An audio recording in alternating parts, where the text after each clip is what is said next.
दुर्गा मैया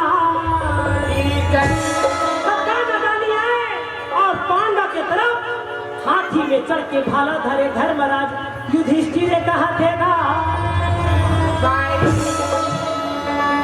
अरे तरफ गदाला धर के पवन पुत्र भीमसेन खड़े हैं और वही दे वही छेमा और दू जन तुला सबसे एक ठीमा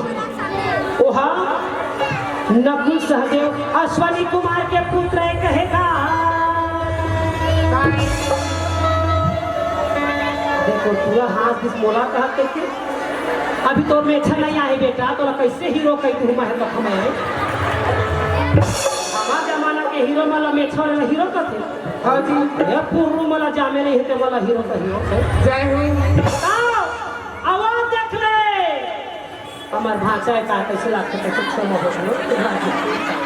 हां खुश रहा काय करा माया कोई पर हो भी तो ओहा बांध धरिया ने कहे